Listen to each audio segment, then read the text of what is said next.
हाय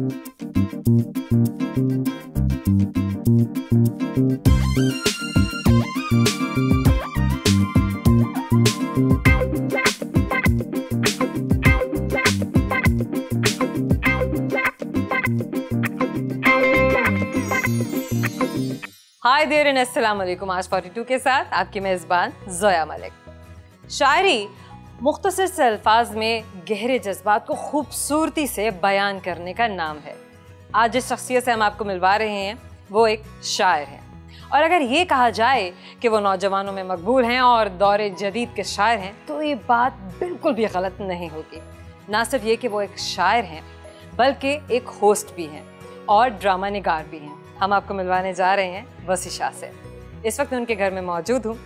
आज का पूरा दिन हम उनके साथ गुजारने वाले हैं। वो कैसे इंसान हैं, क्या करते हैं, उनकी ज़ात कैसी है, ये आज मैं भी जानूंगी और आप भी जानेंगे। तो आइए चलते हैं। अस्सलाम वालेकुम। कैसे हैं वसी? अल्हम्दुलिल्लाह।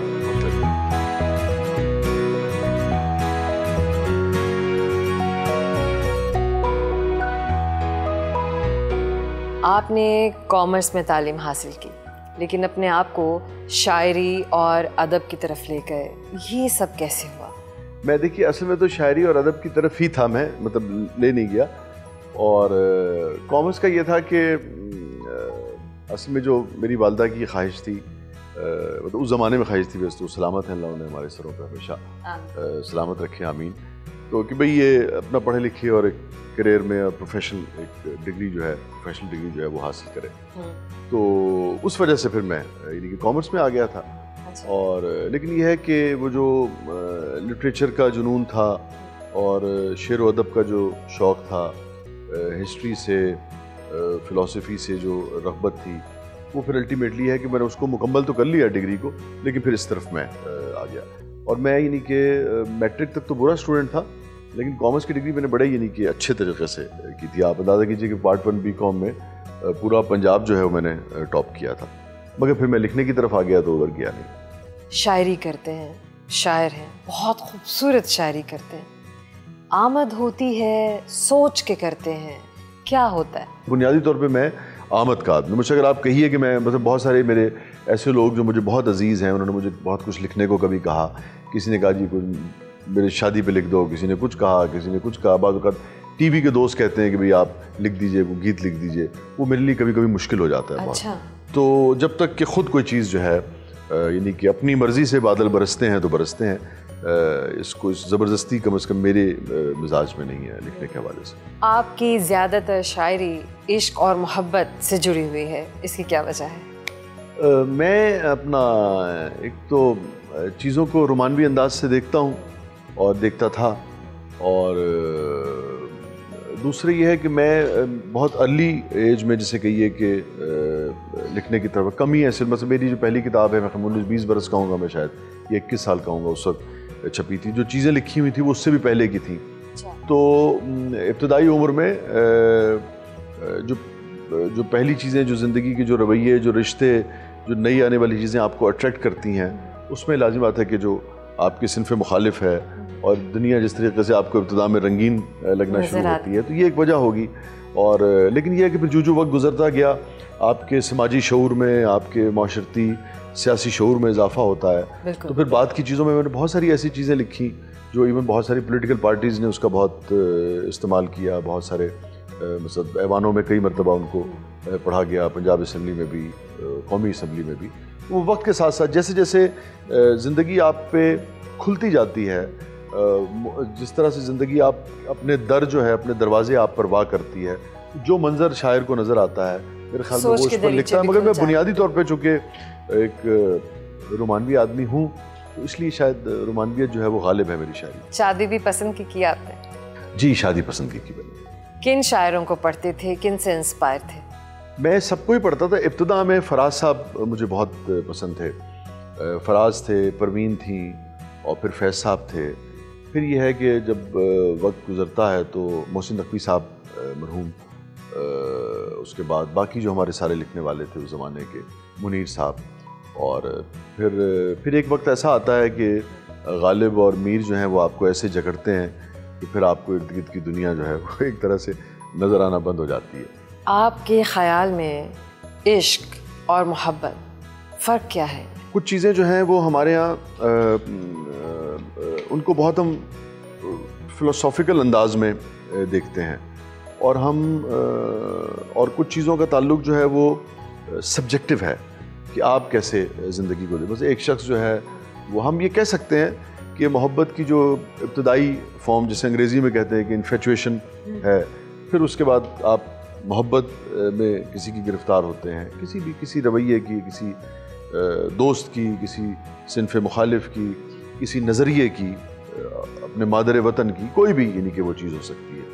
और फिर यह है कि इश्क का मरहला जो है, तो आप कह सकते हैं कि यूँ कह लीजिए कि जो सुपरलेटिव डिग्री है, चाहे चाहने की या पसंद की किसी की, वो इश्क है, और मोहब्बत जो है वो उसके इब्तदाई दर्जों में शामिल है, यूँ आप कह सकते हैं। इश्क एक बार होता है या बार बार होता है? कि आप जिस चीज़ को इन्फेचुएशन समझ रहे हैं, लगाव समझ रहे हैं, जिसको आप इश्क समझ रहे हैं, क्या वो सिर्फ लगाव है? अच्छा। और वो वक्ती एक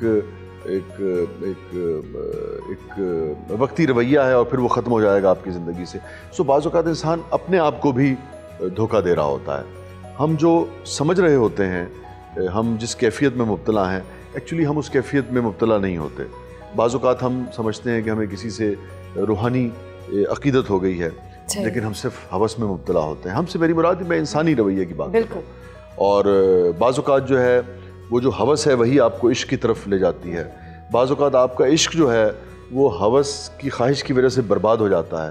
तो ये मुख्तलिफ़ तरह के रवैये, और ये सब्जेक्टिव है, हर फ़र्द के मुख्तलिफ वो हैं। कोई आदमी जो है वो यानी कि, लेकिन ये बात तय है, ये सब्जेक्टिव एक बिल्कुल मामला है। कोई शख्स जो है किसी एक आदमी के साथ भी सारी ज़िंदगी इश्क में मुब्तला रह सकता है, और कोई बहुत दयानतदारी से एक इश्क के बाद जो है वो दूसरे इश्क को भी उसी शिद्दत के साथ कर सकता है। जैसे मुझे अपना एक शेर याद आता है कि तुम मेरी पहली मोहब्बत तो नहीं हो, लेकिन तुम मेरी पहली मोहब्बत तो नहीं हो, लेकिन मैंने चाहा है तुम्हें पहली मोहब्बत की तरह। क्या बात। तो बहुत सारे लोग किसी की पहली मोहब्बत नहीं हो सकते, मगर हो सकता है कि पहली मोहब्बत की तरह कोई किसी को चाहे, या शायद पहली मोहब्बत से भी बढ़ के चाहे।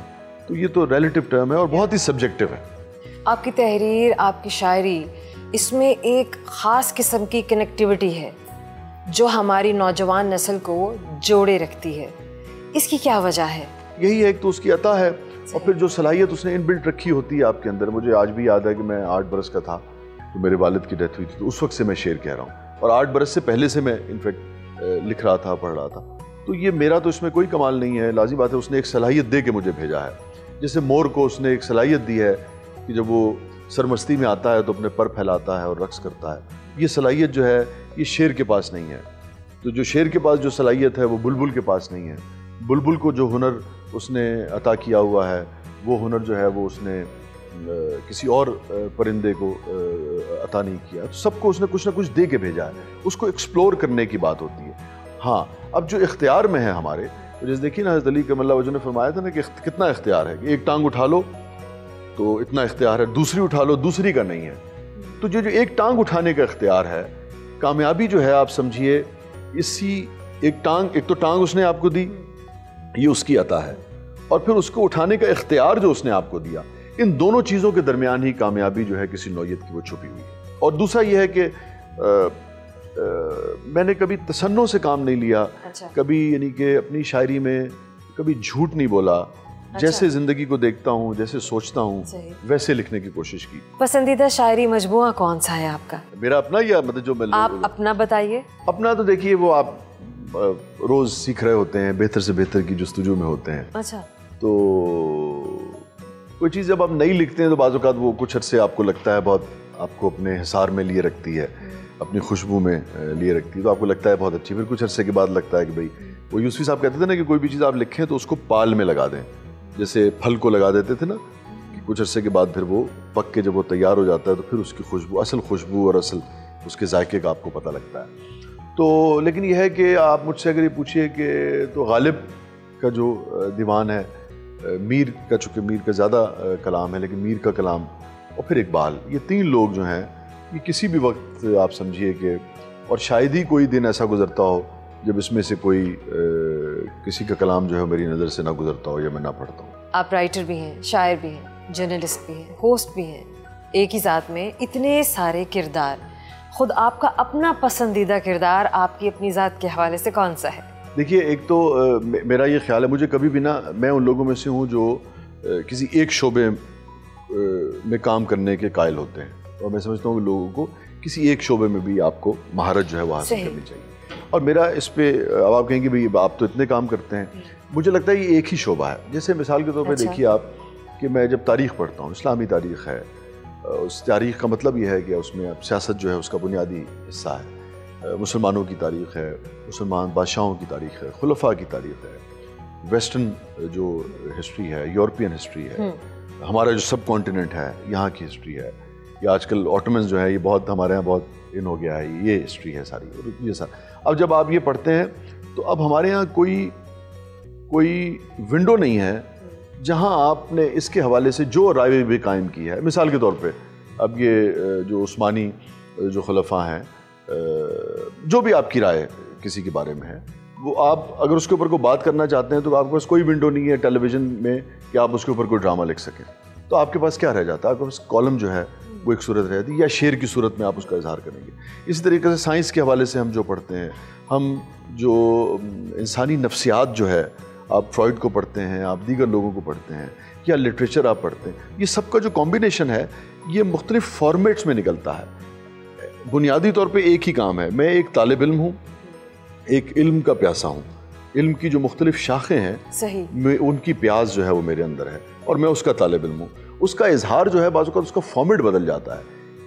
वो टेलीविज़न की स्क्रीन हो सकती है, अच्छा। वो अखबार का कोई कॉलम हो सकता है, अच्छा। वो शेर की शक्ल में हो सकता है, या वो टीवी के ड्रामे की फॉर्म में हो सकता है। तो कौन सा सबसे पसंदीदा? अब इसके अंदर जो इजहार का सबसे ज़्यादा वो शायरी है। शायरी एक ऐसी चीज़ है जो आप ये समझिए, मैं समझता हूँ कि जो ये जो ज़िंदगी का सफ़र है, इसके अंदर जो आसमानी चीज़ जो हमें अता हुई है, जो रूहानी चीज़ हमें अता हुई है, वो शेर है, मुझे लगता है। शेर है।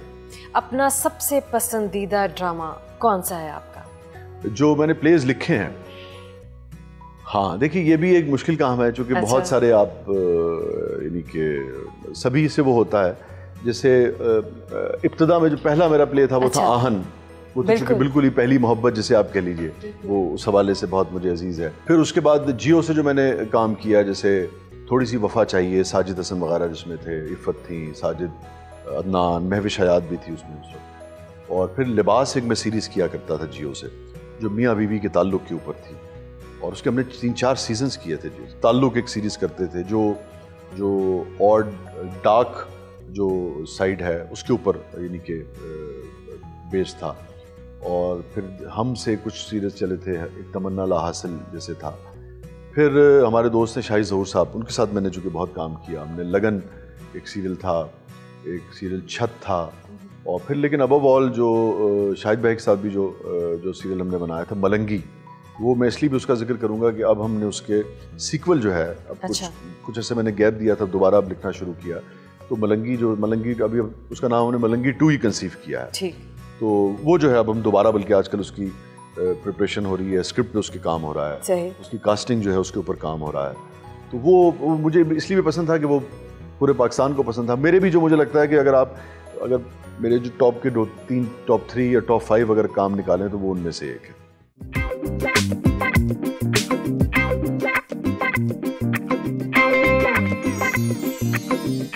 भाभी, वसी कैसे हस्बैंड हैं?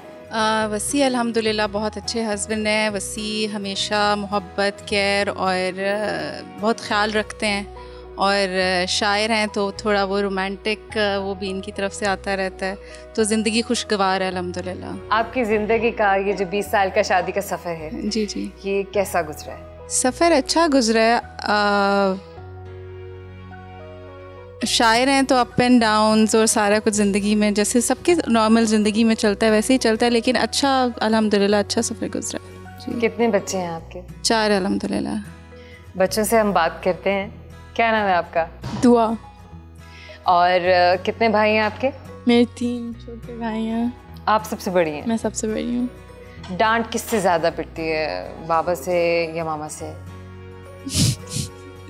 मामा से ही, बाबा मामा से। जानते हैं। कोई प्रॉब्लम हो, कोई मसला है, कोई टेंशन है, किससे शेयर करने को सबसे पहले सोचती हैं?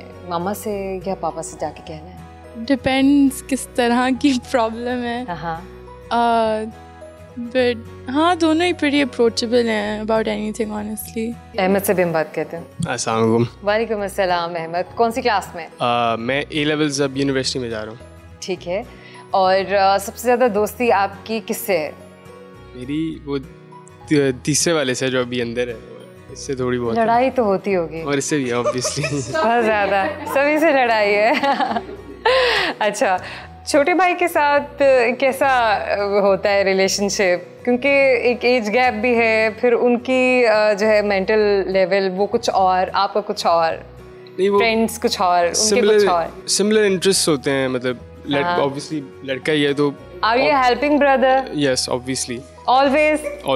ओह वेरी गुड, वेरी नाइस। ये एक्चुअली बहुत उसे फादरली फिगर की तरह ही ट्रीट करता है, क्योंकि वो अगर गेम ज़्यादा खेल रहा है तो वो उसको मना कर देगा, पढ़ने पे तवज्जो नहीं दे रहा तो उस पर मना कर देगा, तो वो उसका असल जवाब जो है ना वो छोटा आपको जो है ना दिल से दे पाएगा कि उसके साथ क्या सलूक होता है। तो हम छोटे से बात करते हैं। अस्सलाम वालेकुम। अस्सलाम वालेकुम। क्या नाम है आपका? मेरा नाम शहराम है। शहराम, अब बताइए सच बड़े भाई के साथ किस किस्म का रिलेशनशिप है? जो मेरे लिए अच्छा होता है वही करता हूँ। अरे, जो मेरे लिए अच्छा है मैं वही करता हूँ। शायरी भी करते हैं? रात दिन गर्दिश में सात आसमां, हो रहेगा कुछ ना कुछ, घबराएं क्या। गालिब।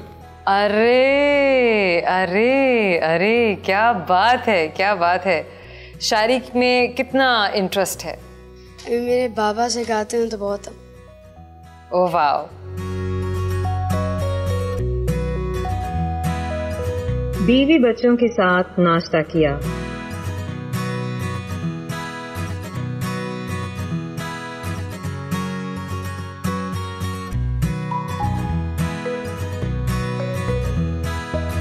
वसी शाह और ड्रामा डायरेक्टर शाहिद ज़हूर ने अपने नए आने वाले ड्रामा मलंगी 2 के लिए नुमान एजाज के साथ वीडियो कॉल पर मीटिंग की।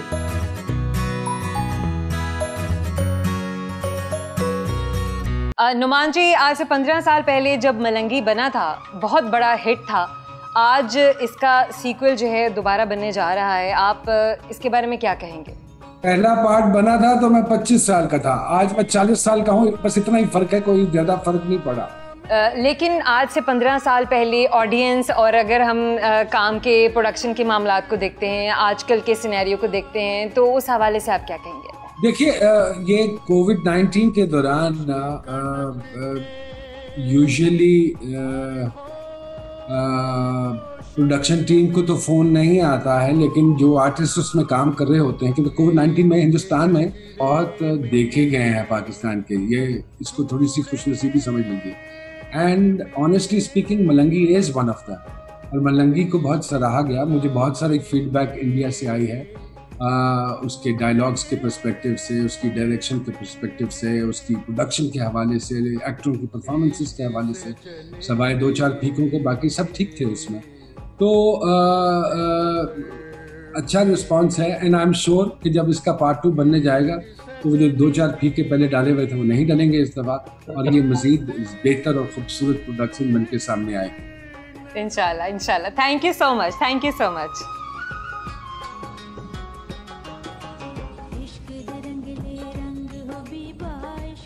शाहिद ज़हूर साहब, मलंगी आज से 15 साल पहले बना, अब इसका सीक्वल बनने जा रहा है।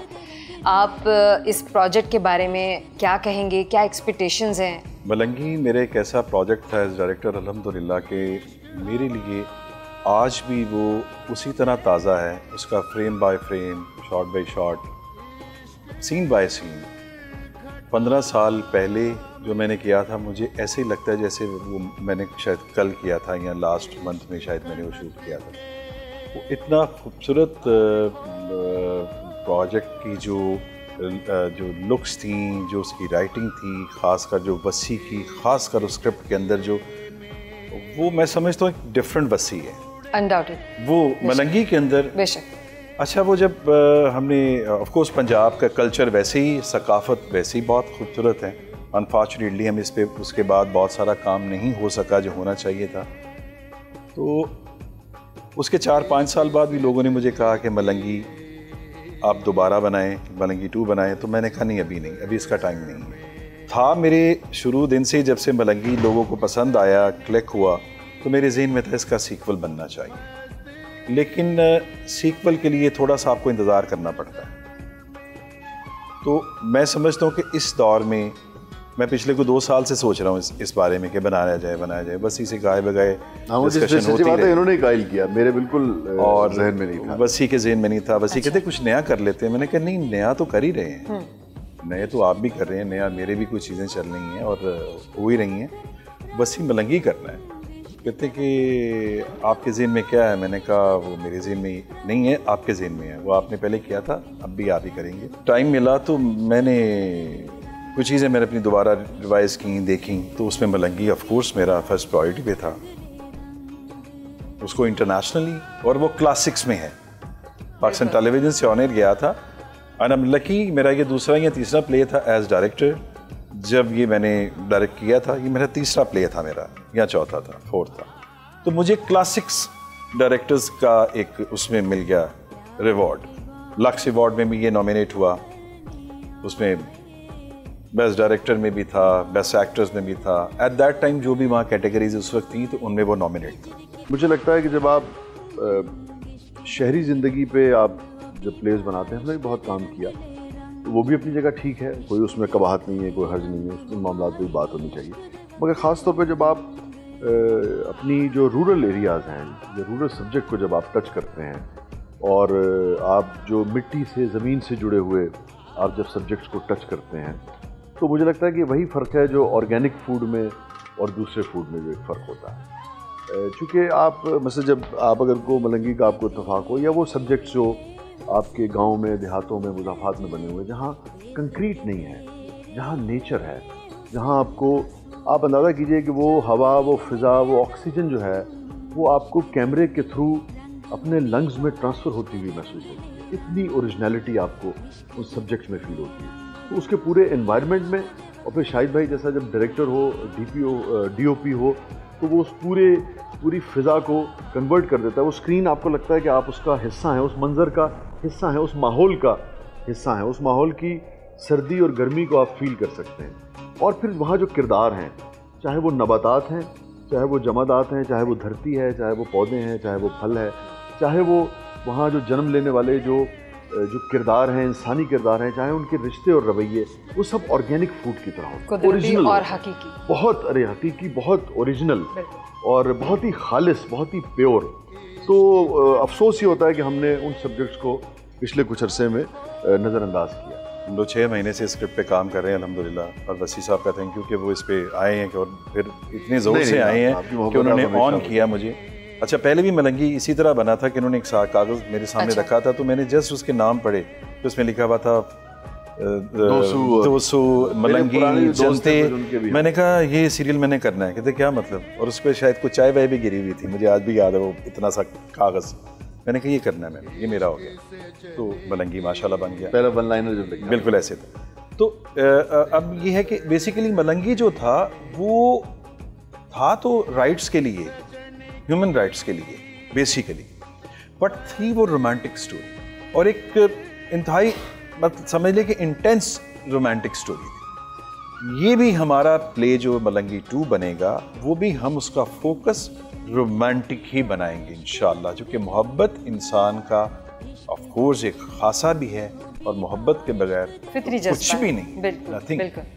हाँ, ये ज़रूर होगा कि आज की यूथ के साथ, आज की जनरेशन के साथ, उनके हाथ में हम इसकी भागदौड़ देंगे, और जो हमारे पहले कैरेक्टर्स थे, जो हमारे उस वक्त के हीरो थे, आज उनको एक पिलर की तरह उनके साथ खड़ा करेंगे, और उनकी जनरेशन को आगे हम लाएंगे कि जी अब आप इसको आगे लेके चलें इंशाल्लाह। This is basically Malangi 2।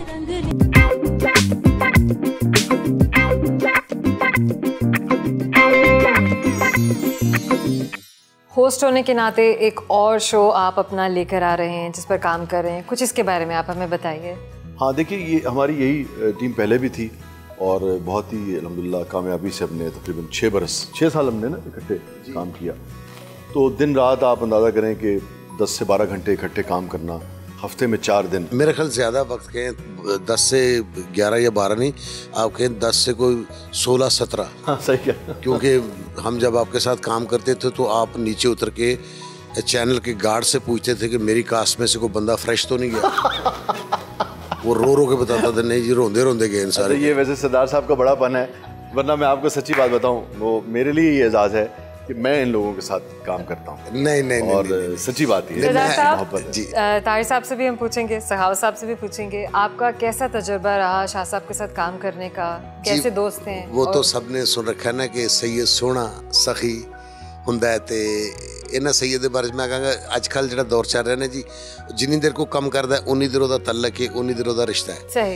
तकरीबन सानू साल तो ज़्यादा हो गया सी इकट्ठे काम नहीं कर रहे, लेकिन इस साल दे विच साडे लोग कुताई हो सकती है कि असी नहीं किधरे लभ सके इन्हां नूं, लेकिन ये जिथे गए ने, जिस प्लेटफॉर्म ते गए ने, इन्हां ने अपनी उस टीम नूं, उन्हां लोगां नूं हर सूरत उत्थे बुलाया। ठीक है जी, अगों चैनल ने किसी नूं रखिया नहीं रखिया ये वो गल, लेकिन जिथे सैयद गए ने, सैयद ने जिन्ने इन्हां नाल लोग काम करदे पे, जिन्ना इन्हां दा कुणबा सी, जिन्ने इन्हां दे आड़े सन, इन्हां ने सब नूं एक बारी बुलाया। ठीक है जी, अगों इंशाल्लाह नवे किसी चैनल ते जा रहे हैं ते दुआ करना अल्लाह बरकत पाए ते उस सैयद जेड़े ना जी इन्हां ने तलक टुटन नहीं देता, इन्हां ने मोहब्बत ਵਧਾਈ। सर आप क्या कहेंगे शाह साहब के बारे में? ये कुछ नहीं कहणगे जी। असल में वसी शाह जी के साथ हमारा काम करना, तो सफेद रंग दा मैक होवे ते मैं कहना जरा फर्क हो जाए। सरदार साहब साढ़े वैसे भी बुजुर्ग ने, काम तो हमने इनके साथ सीखा और लफ्ज़ तलफ़्फ़ुज़ का हमें पता चल रहा, उर्दू थोड़ी बहुत बोलनी आ गई इनके शो में, और ख़ास तौर पे कोई भी बात जिस तरह से मतलब कई मुश्किल अल्फाज आते थे, मतलब सर्जिकल स्ट्राइक हमारे कई आर्टिस्टों को मुझ समेत नहीं कहना आ रहा था जिस दिनों में ये सर्जिकल स्ट्राइक हो रहा था, तो ये फ़िक्रे ठीक करवाते थे। उनका फ़ायदा जो है हमें अब मतलब किसी भी चैनल्स पे बैठ के हम बात करते हैं तो लोग करते हैं यार ये पढ़े लिखे लोग ने। शाह जी के साथ काम करने का ये फ़ायदा हुआ कि हमारा लफ्ज़ तलफ़्फ़ुज़, हमारी लैंग्वेज थोड़ी बेहतर हुई। दूसरी जो अहम बात मैं करना चाहता हूँ वसी शाह जी के हवाले से कि इन्होंने ख़ास तौर पे मुझ जैसा, मैं तो अपने आप को मैं एक नेगेटिव सी लाइफ गुजार रहा था, मतलब फजूल सी लेकिन शाह जी ऊपर तस्वीर बनती है। शाह जी के साथ जो है जो टाइम गुजरा, यकीन करें खुदा की कसम, ख़ास तौर पे मैं इनकी वालदा के हवाले से, हम रिकॉर्डिंग के दौरान ये रिकॉर्डिंग को ब्रेक करके ये घर फ़ोन किया करते थे। अक्सर हम रिकॉर्डिंग में देखते थे भाभी से पूछते थे कि अम्मी को दवाई खिलाई कि नहीं खिलाई, अम्मी की शुगर चेक करें ये वो। तो मैं अपनी वालदा को मतलब 8 दिन में, हम एक घर में रहते हैं, मेरी वालदा ऊपर होती मैं नीचे, तो 8 दिन में एक दफ़ा मिलना करना। मैंने फिर देखना है ना शाह जी ने बड़ी अपनी वालदा से मोहब्बत है इनकी, फिर शाह जी के साथ वालदा के हवाले से, वालदैन के हवाले से डिस्कस होनी, फिर मेरा इतना मैं इनसे एडमायर हुआ कि मैंने अपनी वालदा से मोहब्बत मेरी उसी तरह शुरू हो गई जिस तरह से शाह जी देखें ना कितनी ये कितनी अच्छी बात सीखी कि मैं अपने वालदैन से मोहब्बत करने लग गया। शाह जी ये जो मेरे ख्याल में ताहिर चूँकि जज्बाती हो रहा है, जो ये कहना चाह रहा है बात बुनियादी तौर पे, मोहब्बत तो सबको ही होती है, बाज़ औक़ात हम केयर नहीं कर, हमें ये पता नहीं होता कि उस मोहब्बत को हमने केयर में भी बदलना है। मेरे ख्याल में ये कहना चाह रहे हैं। मोहब्बत तो यकीनन उनको थी और होगी भी, लेकिन शायद एक दूसरे से हम सब सीखते हैं, मैंने भी इन सबसे बहुत कुछ सीखा होगा, तो शायद उनको भी अंदाज़ा हुआ कि यार उस मोहब्बत को केयर में भी बदला जाए। दूसरी बात कि ये अक्सर कहते होते थे कि यार हम आपस में हम झगड़ते भी थे, मैं सरदार साहब, अब हो जाता था हम इकट्ठे काम करते थे, तो जब भी हमें कुछ ऐसा मामला होने तो शाह जी ने इसे फौरी सॉल्व करना कि यार, और इनकी एक आज भी बात मुझे याद है कि यार इस्लाम का फ़लसफ़ा भी ये है कि एक दूसरे के लिए आसानियाँ पैदा किया करें। तो ये बहुत ऐसी बातें हैं जो मैंने इनसे सीखी और जिन पे मैं अल्हम्दुलिल्लाह अब अमल कर रहा हूँ। क्या बात है साहब, आप कहने का मतलब कि शाह जी के अंदर ना बापता भी है और मामता भी है। वे अच्छे बड़ों की तरह हो जाते हैं मसले तो, लेकिन उन्होंने कभी किसी को झगड़ने नहीं दिया, बल्कि मेरे ख्याल ज़्यादा से ज़्यादा 5 मिनट भी नहीं किसी को नाराज़ होने दिया, फौरी हैप्पी माहौल बना दिया। क्या बात है, क्या बात। सखावत जी थैंक यू, शुक्रिया। सरदार साहब ने जैसे ताहर भाई ने बात बताई शाहजी के बारे में, शाहजी राइटर, डायरेक्टर, शायर, माशाल्लाह 3 क्वालिटियाँ तो ये हैं। और दूसरे बेटे बहुत अच्छे हैं, खामद बहुत अच्छे हैं, बाप बहुत अच्छे हैं और कैप्टन बहुत अच्छे हैं। हमारे साथ जितनी इन्होंने मोहब्बत की, हाँ, उससे भी अच्छे हैं। वो सादे कैप्टन है, ये कैप्टन फिल्टर है। क्या बात है। और शाहजी माशाल्लाह मोहब्बत का मतलब मोहब्बत इतनी है कि एक बंदा मुलाकात करते 10 मिनट के बाद वो ऐसा लगेगा कि शाहजी से वो सदियों से मिल रहा है। इनकी मोहब्बत इतनी उनकी तरफ जाती है। मैंने ज़्यादा काम नहीं किया लेकिन मुझे लग रहा है मैं सदियों से शाहजी के साथ ही काम कर रहा हूँ। और इतनी मोहब्बत इनकी मिली, देखने को बहुत अच्छा मिला, सीखने को बहुत कुछ मिला। इनका मतलब डाउन टू अर्थ आदमी, जब अल्लाह मियाँ इतने मकाम दे दे बंदे को तो उसमें कुछ अपना वो आ जाता है, थोड़ा बहुत ही आता है। लेकिन शाहजी में 31% हमने वो चीज़ मैंने तो अपनी लाइफ में नहीं देखी जब से मैं देख रहा हूँ। और अल्लाह मियाँ ने जितने मुकाम दिए हैं, जितनी बुलंदी दी है, जितनी पहचान दी है इनको, वो अल्लाह ताला का ख़ास करम है। कोई मेरा ख्याल में आम बंदा उसको बर्दाश्त नहीं कर सकता। शाहजी तो बहुत नफीस इंसान है जी। अल्लाह जब इज्जत देता तो इंसान थोड़ा मगरूर हो जाता है। सही है। आप अपनी तरफ ही देख लें। जब से मैं आया मैं आपसे आपका फ़ोन नंबर मांग रहा हूँ, आप नहीं दे रहे। मगरूर होना होता है और क्या है, मगरूर होना होता है और क्या, ना दे मस्कीन है। उम्र है, आप फ़ोन नंबर ना मांगे, जितनी उम्र है आप फ़ोन नंबर मांगे। मोहब्बत बढ़ती है इस तरह। मैं जो सखावत भाई जो बात कर रहे हैं ना, मेरा बुनियादी तौर पे 2 एक वो हैं। एक तो ये कि मेरा ये रहा सारी ज़िंदगी, आपने देखा जैसे शाहिद भाई हैं हमारे, अब मेरा शाहिद भाई का कम से कम भी 22-23 बरस का था। बिल्कुल ऐसा बात। हम आज भी मलंगी की बात कर रहे हैं जी।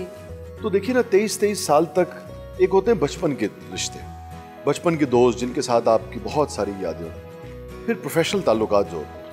प्रोफेशनल ताल्लुकात में भी अगर 25-25 साल से एक ताल्लुक चल रहा है तो आप सोचिए कि किस कदर बाहमी एहतराम होगा उनकी तरफ से भी, हमारी तरफ से भी। इसी तरह इन दोस्तों के साथ भी तो रेसिप्रोकल होता है। मेरा सिर्फ ये फ़लसफ़ा ये है कि मेरे हल्के अहबाब में, मेरी दोस्ती में कोई शख्स अगर दाखिल हो गया है तो वो आ तो सकता है, मैं उसे फिर जाने नहीं देता। जाने का रास्ता बंद है, ये मेरा फ़लसफ़ा है शाहजी की बहुत। और जब वो आ गया है तो फिर वो जितने भी मतलब मैं समझता हूँ कि सिर्फ कोई गैरत का मामला ना हो ज़िंदगी में, एक वाहिद ऐसी चीज़ है।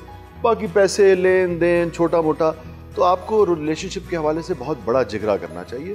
और तमाम जो आगे आपने इसको दोस्त कह दिया, साथी कह दिया, उसकी फिर हर चीज़ को आप फिर दरगुजर करना सीखें। वो जा नहीं सकता। शाहजी से इंसान से मोहब्बत करना इनसे सीखा हमने, किस तरह उनकी केयर करनी, किस तरह उसको एहसास करना।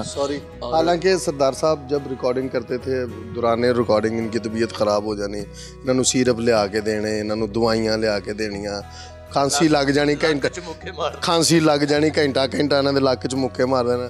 उस दे बावजूद भी इन्हों छड्डिया नहीं। दूसरे मैं अपने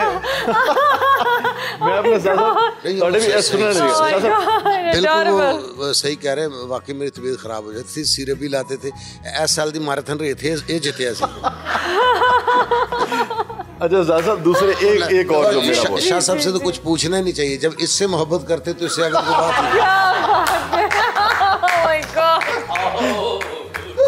और आखिरी बात मैं आपको बताऊं, मैं समझता हूँ कि इंसान की कामयाबी मेरे नज़दीक है, मुख्तलिफ उसके पैमाने हैं। मैं समझता हूँ कि जिस दिन मैं मरूं उस दिन जो इमीडिएट फैमिली है मेरी, वो आपके लिए रोती है, परेशान होती है।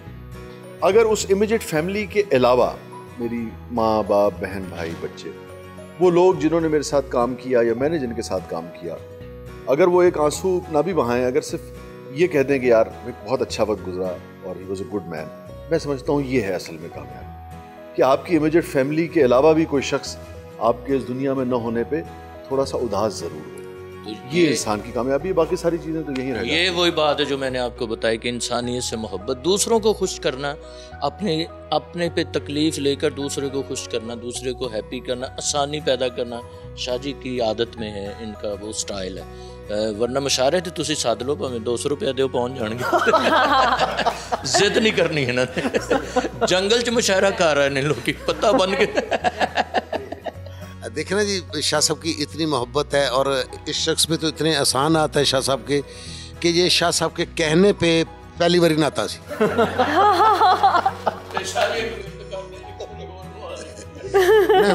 हुणे चलते फ्लड उत्ते ने हाथ रख के कसम चुक ली डुब के मर जाएगा ना हो।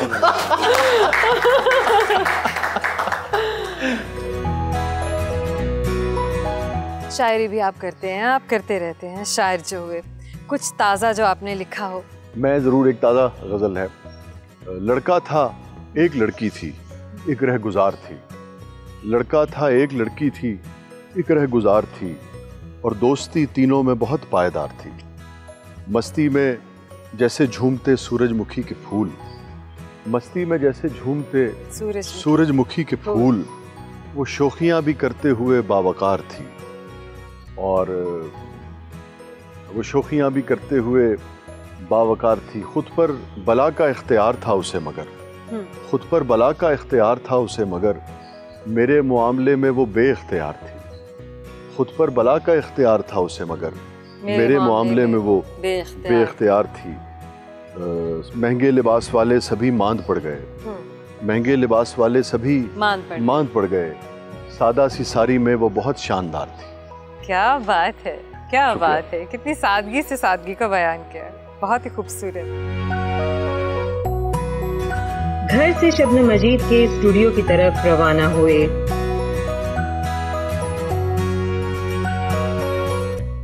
आपको सयाहत का शौक भी है? जी हाँ, देखिए मतलब ये जो खालिक ने कायनात बनाई है और जो हमारी भी जो सरजमीन बनाई है, कौन कमबख्त होगा जो इससे पूरी तरह आशना नहीं होना चाहेगा, इसकी सैर नहीं करना चाहेगा, इसे देखना नहीं चाहेगा। और उसी तरह से मुझे भी है, मगर एक चीज़ ज़रूर है कि जैसे किसी शख्स को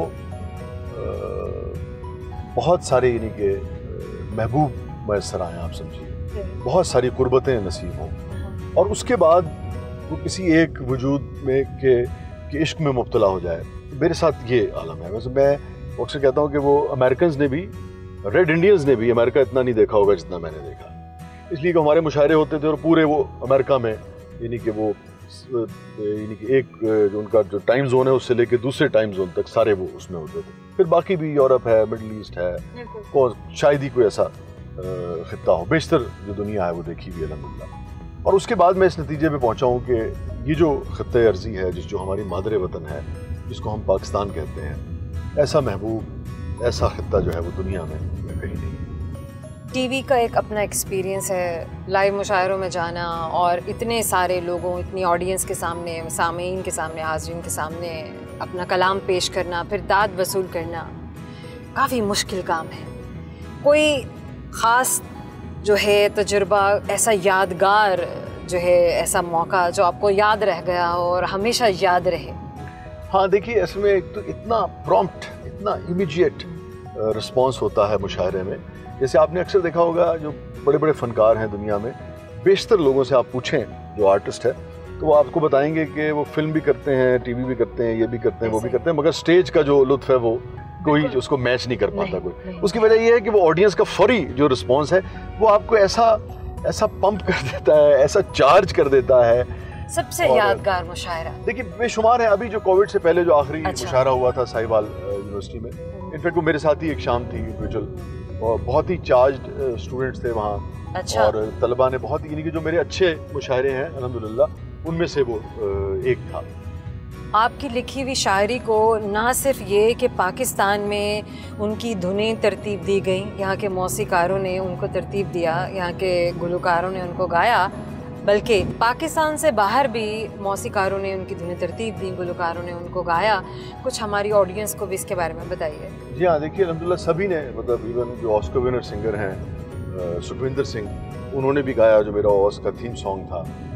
सुखविंदर ने, हमारे यहाँ सजाद अली साहब ने, जवाद अहमद ने, अबरार ने, असरार ने, वो जो था इश्क हवा में, फिर राहत फ़तेह अली खान ने बहुत चीज़ें गाई मेरी, बहुत बड़ी सुपर डुपर हिट रही, अभी भी लोग सुनते हैं। सजाद अली ने, वक़ार अली ने, सजाद के जो भाई हैं, फिर सारा नसीम ने, और हामिद अली खान साहब ने, अबरार ने, और फिर शबनम मजीद साहबा ने बहुत सारी चीज़ें गाई, तो सभी ने तकरीबन अल्हम्दुलिल्लाह, सोनू निगम ने कुछ चीज़ें गाई, जगजीत साहब ने भी एक चीज़ गाई थी, वो इत्तेफाक से मतलब लाइव गाई थी तो रिकॉर्ड में नहीं है, मगर सोनू निगम वाली, सुखविंदर वाली, ये तो सब रिकॉर्ड में है।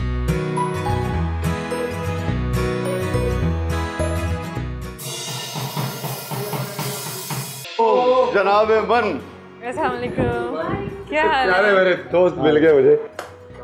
अस्सलाम वालेकुम, कैसे हैं आप? ठीक ठाक, मजे।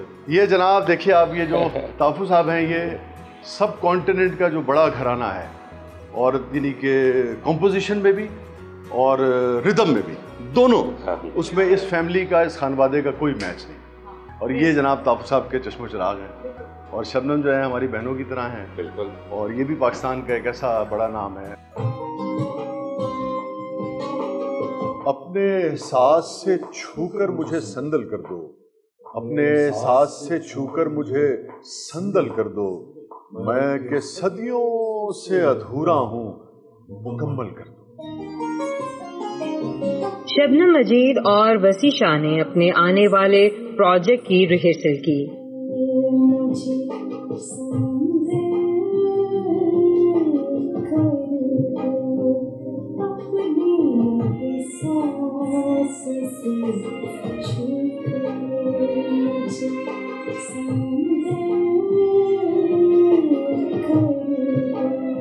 आज का एक खूबसूरत और यादगार दिन वसी शाह साहब के साथ हमने गुजारा। उन्होंने अपनी बातों से और अपनी ज़ात के इतने खूबसूरत और दिलचस्प पहलू हमें दिखाकर ना सिर्फ ये कि महसूस किया, बल्कि ये शो आपके और मेरे लिए हमेशा एक यादगार शो ही रहेगा। अपना ख्याल रखिएगा, दुआ में याद रखिए, लेकिन अपना प्यार भरा फीडबैक देना ना भूलिएगा। अपना ख्याल रखिए, अल्लाह हाफ़िज़।